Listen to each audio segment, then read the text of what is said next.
በስመ አብ ወወልድ ወመንፈስ ቅዱስ አሐዱ አምላክ። የቻናላችን ቤተሰቦች እንደምን አላችሁ? እኔ እግዚአብሔር አምላክ ተመስገን ደህና ነኝ። እንግዲህ ቻናላችን ወደ 100 ሺህ እየተጠጋ ነው።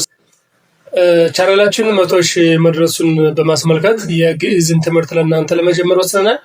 ስለዚህ በቅርብ ጊዜ ውስጥ የግዕዝ ትምህርት በታላላቅ መምህራን በቅኔ መምህራንና በግዕዝ መምህርነት ዲግሪ ባላቸው መምህራን የግዕዝን ትምህርት ለማስተማር መምህራኖችን እያወዳደርን እንገኛለን እና ሁላችሁም የግዕዝን ትምህርት ለማወቅ የምትፈልጉ ወይም ደግሞ መዝሙረ ዳዊትን በግዕዝ ለመጸለይ ፍላጎት ያላችሁ፣ ሌሎች ጸሎቶችንም በግዕዝ ለመጸለይ ፍላጎት ያላችሁ ውድ ክርስቲያኖች የግዕዝ ትምህርትን በነፃ ለእናንተ ለውድ የቻናል ቤተሰቦቻችን ለማስተላለፍ እንወዳለን።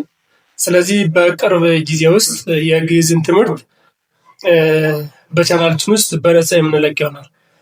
አሁን መምህራንን እያወዳደርን ነው። አሸናፊ የሆኑ መምህራኖች ቅጥር ይፈጸምላቸዋል ማለት ነው። ስለዚህ ለሁላችሁም አሁን ማብሰር መፈልገው ምንድነው፣ በቅርቡ የግዕዝ ትምህርትን እንጀምራለን። ቻናላችንን ወደ 100 ሺህ ቶሎ አስጠጉት።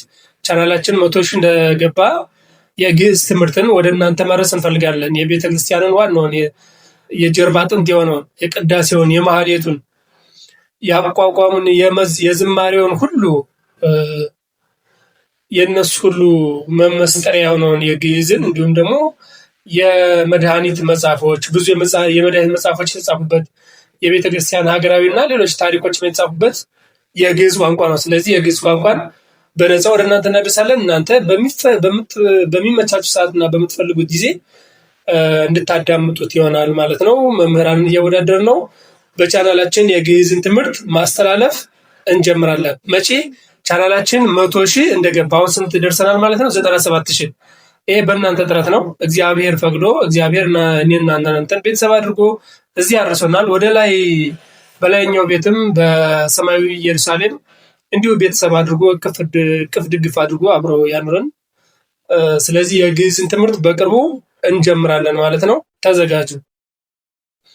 ይህን ደግሞ ለወዳጅ ዘመዶቻችሁ ሼር አድርጉ። ክርስቲያኖች አንዱ እኛ ስንድን ሌሎችም እንዲድኑ ማድረግ አለብን። በዛ ነው አክሊልን የምናገኘው እና ከዚህ ቻናል የምታያቸውን ነገሮች ለወዳጅ ለዘመዶቻችሁ አብራችሁ አካፍሉ።